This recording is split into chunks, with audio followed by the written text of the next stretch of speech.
தெய்வத்தின் குரல் மூன்றாம் பாகம். ஆச்சாரமும் ஆகாரமும். மரக்கரியில் ஹிம்சை இல்லையா? பகுதி 2. தாவரத்தை மட்டும் ஹிம்சிக்கலாமா என்பதற்கு இன்னொரு ஜஸ்டிஃபிகேஷன் இதில்தான் இருக்கிறது. ஒரு பிராணியை கொலை பண்ணி விடுவது போல ஆகாரத்துக்காக தாவர வர்க்கத்தை நாம் அநேகமாக கொலை பண்ணுவதில்லை என்றும், அப்படியே அவற்றை ஹிம்சிக்க நேர்ந்தாலும் அப்போது கூட பிராணிகளுக்கு உள்ள அளவுக்கு வலி உணர்ச்சி அவற்றுக்கு ஏற்படுவதில்லை என்றும் சொன்ன சமாதானம், நாம் அவற்றை எப்படி அஃபெக்ட் பண்ணுகிறோம், பாதிக்கிறோம் என்பது வைத்து சொன்னது. இப்போது மாம்ச போஜனமும் ஷாக போஜனமும் நம்மை எப்படி அஃபெக்ட் பண்ணுகின்றன என்பதை வைத்தும் சமாதானம் சொல்கிறேன். நமக்கு சித்த சுத்தியும் சத்துவ குணமும் உண்டாவதற்கு மாம்ச போஜனம் உதவுவதில்லை. ஷரீரம் வேண்டுமானால் ஸ்ட்ராங்காக ஆகலாமே ஒழிய தியானாதி அபியாசங்களுக்கு நான் வெஜிடேரியன் ஆகாரம் அனுகூலம் செய்வதில்லை. அதோடு கம்பேர் பண்ணினால் ஷாக போஜனம்தான் ஆத்மாபிவிருத்திக்கு அனுகூலமாய் இருப்பது. ஷாக போஜனத்திலும் ஆத்மாபிவிருத்தியை முன்னிட்டு தள்ள வேண்டிய பல பதார்த்தங்கள் இருந்த போதிலும் மாம்சத்தை விட இதுதான் மேலானதாக இருக்கிறது. மனசுக்கு சம்மதமாய் இருக்கிறதா என்றுதான் யோசித்து பார்க்கலாமே.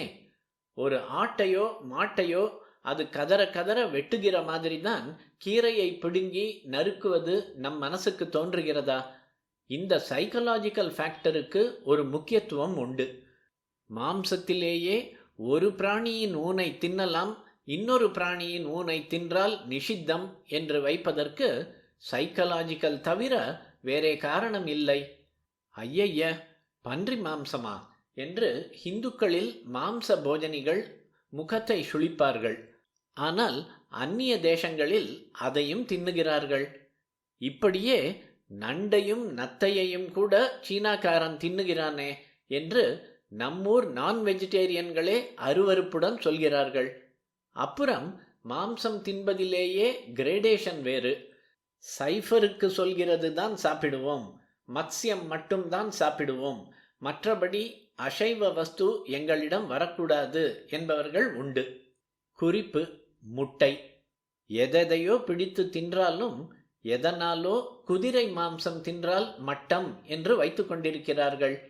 வார், உலக யுத்தம் நடந்தபோது எல்லாவற்றுக்கும் ஸ்கேர்சிட்டி உண்டான சமயத்தில் ஜெர்மனி தேசத்துக்காரர்கள் குதிரை மாம்சம் சாப்பிட ஆரம்பித்தார்கள். இதற்காக அவர்களை மாம்ச போஜனிகளேயான மற்ற எல்லா மேல்நாட்டுக்காரர்களும் மட்டம் தட்டி பரிகாசம் செய்தார்கள். இதே ரீதியில் சைவ உணவுக்காரர்கள் பொதுவாக அத்தனை அசைவ உணவுக்காரர்களையும் கேள்வி கேட்டு மடக்கலாம் என்று தோன்றுகிறது. நம் ஊர்க்காரர்களான அசைவர்கள் பருப்பு தின்னி பார்ப்பான் என்று சுவாதீனமாக கேலி செய்கிற போது, சைவமாக சாப்பிடுபவர்கள் என்னதான் பருப்பும் கிருப்பும் சாப்பிட்டாலும் ஏதோ பார்த்தால் வேண்டுமானால் கஷுக் முஷுக் என்று தொந்தியும் தொப்பையுமாக ஆக முடியுமே தவிர இது ஊளை சதை தானே ஒழிய நல்ல கட்டுமஸ்தாக தேக பலம் பெற்றதாகாது என்ற அர்த்தத்தில் சொல்கிறார்கள். வெளி தேசத்துக்காரர்களோ இப்படி சுவாதீனத்தின் மேல் இல்லாமல் இளக்காரமாகவே நம்மில் அங்கே போகிறவர்களிடம், நீங்கள் என்ன காய்கறிகளையே தின்று கொண்டிருக்கிறீர்களே, உங்கள் தேசத்தில் எவ்வளவு மாம்சம் கிடைக்கும், அத்தனையும் வேஸ்ட் பண்ணிவிட்டு நீங்களும் நோஞ்சான் பட்டாளங்களாக ஆகியிருக்கிறீர்களே என்று மட்டம் தட்டி கேட்கிறார்கள். மற்றவர்களை விட இந்துக்களிலேயே அதிகம் வெஜிடேரியன்கள் இருப்பதால் தான் இவர்கள் வலுவிழந்து துருக்கர்கள், வெள்ளைக்காரர்கள் ஆகியவர்களிடம் தேசத்தை பறிகொடுத்தார்கள் என்று சொல்பவர்கள் கூட உண்டு. இந்த விஷயத்துக்கு அப்புறம் வருகிறேன்.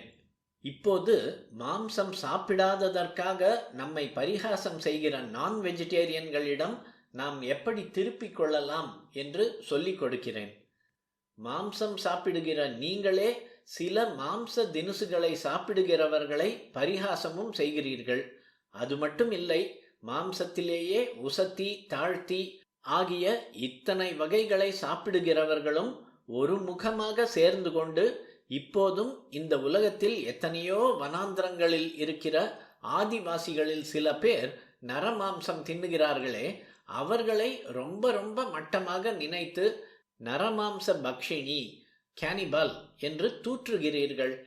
நரமாம்சத்தை விட்டு மற்ற மாம்சங்களை சாப்பிடுகிற நீங்கள் அந்த கேனிபாலை விட ரொம்பவும் உயர்ந்தவர்கள் என்று பெருமை கொண்டாடி கொண்டால், எந்த பிராணியின் மாம்சத்தையுமே சாப்பிடாத நாங்கள் உங்களையும் விட உசந்தவர்கள் தானே.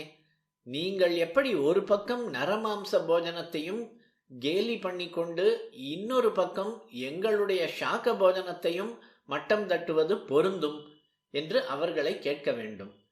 இந்தியர்கள் எல்லாரும் மட்டும் மாம்சம் சாப்பிட ஆரம்பித்தால் அங்கே உணவு பிரச்சனையே வராது என்கிறீர்கள். உங்கள் தேசங்களிலும் தானே ஸ்கேர்சிட்டி சில சமயங்களில் வருகிறது. அதனால் உங்களுக்குத்தான் எதையும் கெட்டுப்போகாமல் பாடம் பண்ணி வைக்க முடிகிறதே. செத்த மனிதர்களையும் உபயோகமில்லாத கிழங்களையும் சரிப்படுத்தி பக்குவம் பண்ணி என்று சொன்னால் என்ன என்று கூட தோன்றுகிறது. சிரிக்கிறார். இன்னொன்று, பழம் அழுகுகிறது, காய்கறிகள் கெட்டுப்போகின்றன என்றால் இவை துர்நாற்றம் அடிக்கத்தான் செய்யும். கழிநீரை கொட்டினால் அதுவும் துர்கந்தம் அடிக்கத்தான் செய்கிறது. ஆனாலும் இந்த நாற்றமெல்லாம் ஒன்றுமே இல்லை என்கிற மாதிரி அல்லவா அந்நிய பதார்த்தங்களை சமைக்கிற போது வயிற்றை புரட்டி எடுக்கிறது. அதுகள் அழுகி கிழுகி கெட்டுப்போனாலோ குடலையே பிடுங்கி எடுக்கிற மாதிரி காத தூரத்துக்கு துர்வாடை. இங்கே இன்னொன்றும் சொல்லணும். முட்டைக்கோஸ், பீட்ரூட் மாதிரியான இங்கிலீஷ் வெஜிடபிள்கள் கூடாது என்பதற்கும் இதிலேயே காரணம் தெரிகிறது. அந்த காய்கறிகளை வேக வைக்கிற போதும் அந்த கழிவு நீரை கொட்டிய இடத்திலும் அந்நிய பதார்த்தம் போலவே வாடை வருவதை பார்க்கலாம்.